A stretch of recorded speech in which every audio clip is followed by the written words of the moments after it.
자, 오늘도 돈 벌기를 신나게 즐겨볼까요? 신나게 돈 벌 수 있는 오늘의 돈이 되는 이슈. 그 첫 번째 주자, 김원식 경제평론가와 함께합니다. 어서 오세요. 네, 안녕하세요. 네. 최근 미국의 글로벌 신용등급을 한 단계 강등한 신용평가사 피치가 이번에는 JP모건, 뱅크 오브 아메리카 등 월가 대형 은행들까지 등급을 무더기로 강등될 수 있다고 이렇게 경고를 했는데요. 그 배경이 뭘까요? 네, 구체적으로 이제 언급을 했죠. 그래서 피치의 크리스 울프 애널리스트가 CNBC에 나와서 인터뷰를 했습니다. 은행 영업 환경 등을 한 단계 내리면은 모든 개별 은행의 재무 기준을 이제 재조정하게 된다라고 이렇게 언급을 했는데요. 그 배경은 바로 기준금리를 이제 꼽았습니다. 그래서 네. 고금리 환경이 예상보다 오래 지속되면은 은행업의 수익률은 압박을 받을 수밖에 없다는 원칙을 이제 재확인한 건데요. 물론 시장에서는 미국 연방준비제도의 금리 인상 사이클 종료가 임박했다 이렇게 진단하는 거 보셨을 겁니다.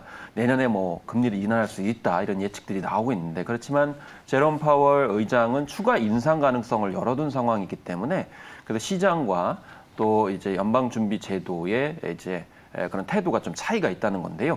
그래서 울프 애널리스트는 연준이 금리 인상을 어디서 멈출지 사실상 모른다. 은행 시스템에 어떤 의미를 갖는지에 대한 중요한 의미가 될 것이다. 결국에는 은행이 수익을 내기가 어려울 것이다라는 점을 이야기를 하고 있는 거죠. 특히나 고금리 환경에서는 디폴트가 증가하는 경향이 있는 것이 사실입니다. 디폴트는 이제 채무 불이행이기 때문에 그래서 이 역사적으로 높아지는 경우가 바로 이 고금리 환경에서 이루어지고 있기 때문에 추가 강등의 위험이 언제나 있는 것이다라고 이번에 이제 대형 은행을 중심으로 강력하게 또 경고를 한 것이죠. 네, 사실 이 피치가 은행 영업 환경 등급을 한 단계 내렸었는데요. 다시 한번 또 내린다면 파장이 어떻게 되는 건가요? 네, 그렇습니다. 그래서 대형 은행보다 또 낮은 신용등급을 갖고 있는 중소형 은행들은 투자 부적격 수준의 등급을 받을 수도 있다라는 것이죠. 굉장히 최악의 경우라고 이제 볼 수가 있겠습니다. 최고 등급의 은행들보다 낮아지게 되면 특정 은행이 영업 환경보다 높은 등급을 받을 수가 없기 때문에 이들의 은행 등급도 강등 가능성이 연차적으로 도미노식으로 이제 높아지는 것이죠.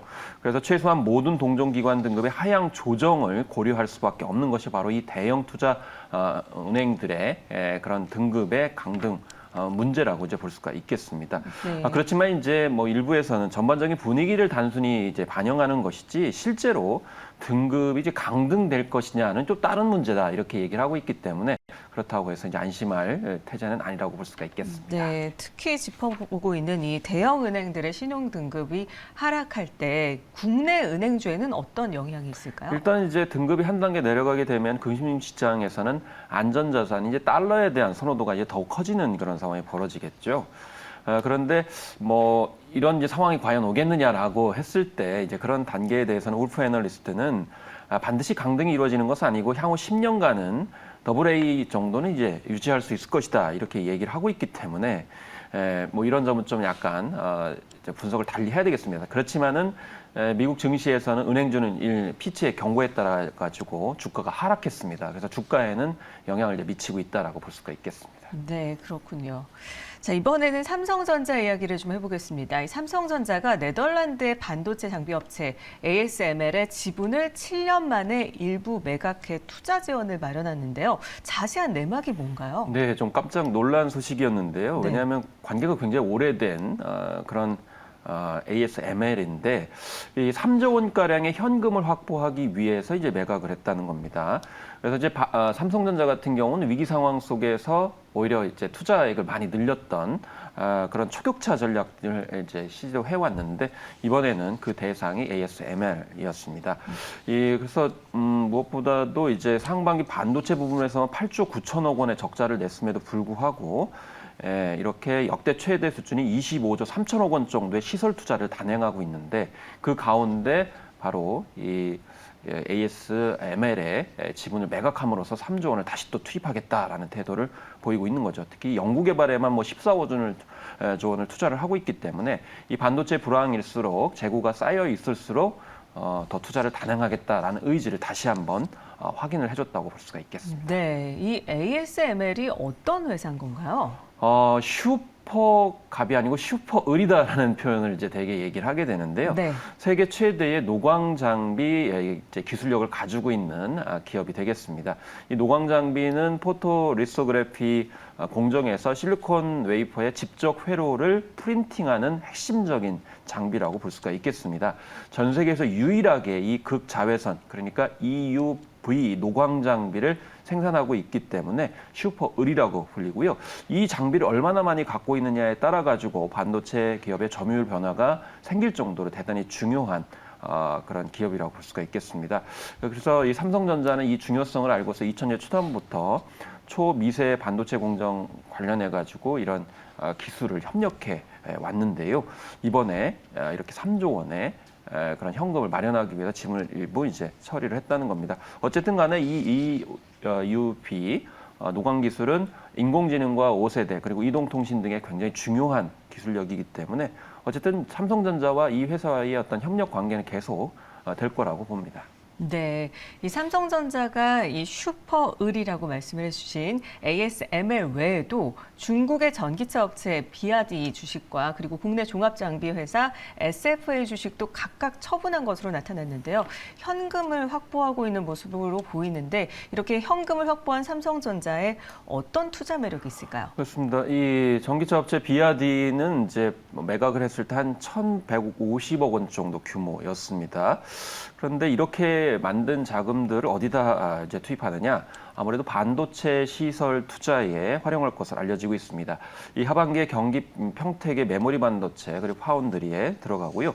또 천안의 패키징 라인 그리고 미국으로 건너가서 이제 텍사스의 테일러 파운드리 공장에 대한 투자로 이어질 것으로 이렇게 예측이 되고 있습니다. 주로 인공지능에 관련된 투자 확대겠죠. 그리고 여기에 스마트폰 신제품 출시 등의 이 업황에서 이제 하반기 반등할 것을 이제 예측을 하면서 투자를 좀 더 늘려가겠다는 건데 그렇지만 지금 뭐 보도를 통해서 이제 인지하셨습니다만 6월까지 삼성전자 반도체 부분에 하이닉스와 맞물려 가지고 한 50조 원 넘는 것으로 이렇게 나타나고 있기 때문에 이 부분은 이제 여전히 발목을 잡을 가능성이 높아서 주가의 이제 약세 흐름을 이 점에서 이제 넘기 좀 어려운 점이 계속 될 것 같습니다.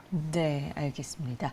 자, 그리고 올해 첫 코스피 대어로 꼽히는 두산 로보틱스가 다음 달 상장을 위해서 개인 투자자를 모집하는 공모에 나섭니다. 자세한 내용을 좀 들어볼까요? 네, 그렇습니다. 이달 중에 한국거래소의 상장 예비 심사를 통과한 후에 10월까지 코스피에 입상한다는 계획을 확정한 것으로 지금 알려지고 있습니다. 이번 주에 상장위원회를 개최하고 두산 로보틱스의 예심을 진행해서 결론을 내릴 방침이다라고 이제 거래소의 움직임이 이제 포착되고 있는데요. 거래소 상장위원회가 이제 18일에 두산 로보틱스의 상장 추진할 가능성이 결정할 가능성이 높다라고 지금 알려지고 있습니다. 미래 영업 이익 등을 과연 이게 실적 현실성이 있는지에도 지금 현재 거래소가 검토하고 있는 것으로 지금 알려지고 있고요. 예상 손익 검증이 좀 늦더라도 다음 주에는 심사 통과가 이루어지지 않겠는가라는 것이 전반적인 분위기입니다. 미래에셋과 한국투자증권은 다음 달을 목표로 지금 일반 투자자 청약을 받을 수 있게 준비 중이라는 내용입니다.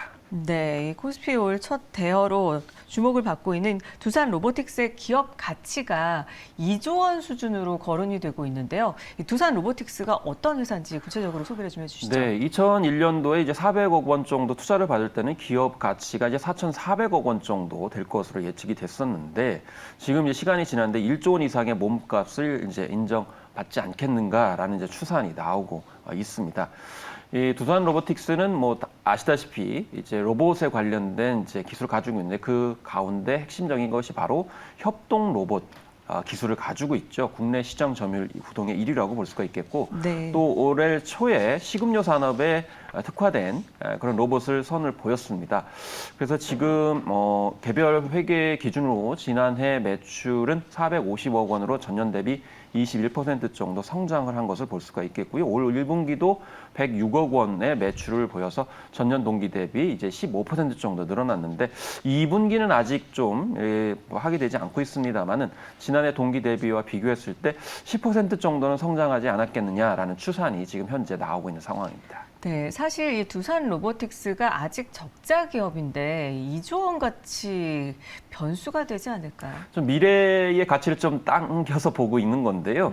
협동로봇 양산을 시작한 2018년부터 매년 100억 원 정도의 그런 손해를 지금 보고 있는 거거든요. 누적 영업 손실액도 지금 611억 원 정도 이렇게 지난해까지 파악을 할 수가 있겠습니다.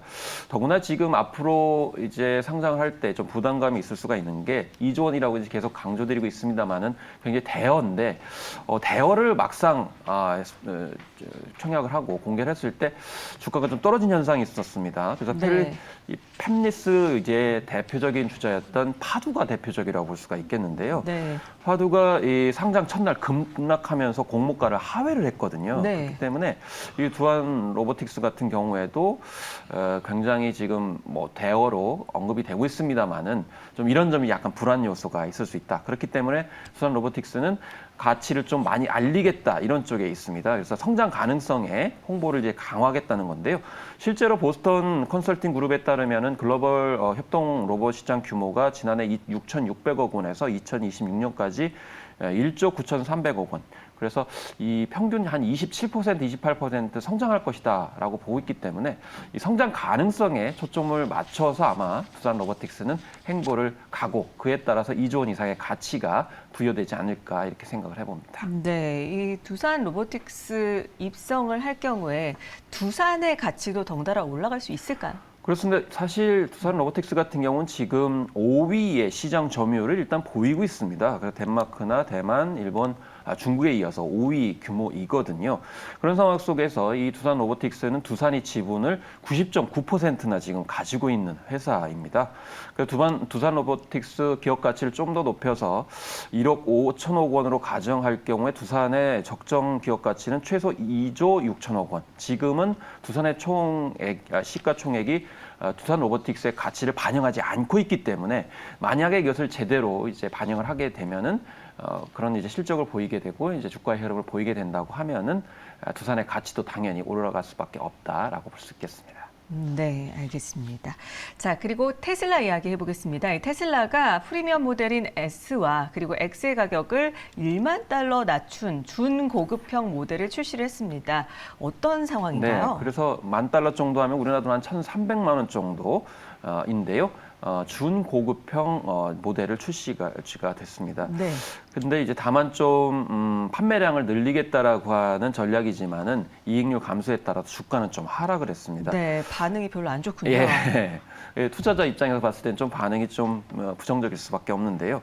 새롭게 출시한 모델 S 스탠다드 레인지는 78,490달러, 모델 X의 스탠다드 레인지 버전은 84,090 달러 정도 이렇게 됐습니다. 그래서 구체적으로 보면 이렇게 모델 S와 X에 비해서 10,000달러 정도 기존 것보다 이제 낮아진 그런 가격을 구체적으로 보실 수가 있겠습니다. 네, 가격을 내렸지만 근데 성능도 같이 내려간 건가요? 성능이 떨어진다라고 얘기가 나오고 있는데 이번 모델 성능을 좀 알려주시죠. 이제 왜 이렇게 하느냐라는 네. 겁니다. 이제 준고급형 모델이라는 것은 결과적으로는 보급형과 고급형 사이에 비어 있는 그 고객을 이제 공략하겠다라는 거거든요. 보급형 모델인 모델 3와 Y 그리고 고급형 모델인 S와 X 사이에 있는 고객을 끌어들이기 위한 건데 그러다 보니까 결국에는 모델 S의 주행 거리는 최대 405마일인데 스탠더드 레인지 버전은 최대 320마일. 모델 X의 주행 거리도 348마일에서 269마일로 줄인 겁니다. 그러니까 배터리와 모델을 동등하게 했습니다만은 소프트웨어를 통해서 주행 거리와 성능을 제한시켜가지고 준고급형으로 인위적으로 맞춘 거예요. 그리고 이제 가격을 좀 그 모델에 따라서 이제 이제 단가를 낮춘 그런 상황인데 그렇지만 결국 테슬라가 올 들어서 미국과 중국 시장에서 가격을 낮추면서 치킨 게임에 나서고 있는 그런 상황이고 기존의 모델의 가격을 인하하기보다는 새로운 준 모델을 만들어서 그 가격을 다운시키는 전략으로 지금 가고 있는 거거든요. 네. 여기에 관련돼서는 좀 투자자 입장에서 봤을 때는 좀 설왕설래할 수가 있는 요소가 분명히 있을 것 같습니다. 그렇죠. 지금 말씀해 주셨지만 이 테슬라가 미국과 중국에서 벌이는 치킨 게임과 같은 맥락 때문에 이익이 떨어질 것이라는 전망으로 투자자들에게 실망감만 안겨주고 있는 게 아닌가 싶어요. 사실 테슬라가 돈을 많이 벌려면은 고급형 모델 판매를 더 늘려야 됩니다. 그런데 한쪽으로는 뭐 저가 할인을 하다가 또 준고급형 모델을 만들어가지고 뭐 이렇게 1만 달러 정도 이제 저렴하게 공급을 해주는데, 물론 테슬라 입장에서는 새로운 모델을 가지고 판매량을 늘려서 규모의 경제를 늘려서 뭐 실적을 이제 향상시키겠다 이런 태도를 보입니다만, 투자자 입장에서 봤을 때는 어쨌든지 간에 기존보다는 낮은 이익률을 보일 것이기 때문에 이제 실망감을 표현하고 있고, 이것이 이제 주가의 흐름으로 낮게 반영이 되고 있는 것입니다. 네, 테슬라의 움직임 계속해서 지켜봐야겠습니다. 네. 자, 지금까지 돈이 되는 이슈 김원식 경제평론가와 함께 자세히 살펴봤습니다. 오늘 말씀 고맙습니다. 네, 감사합니다.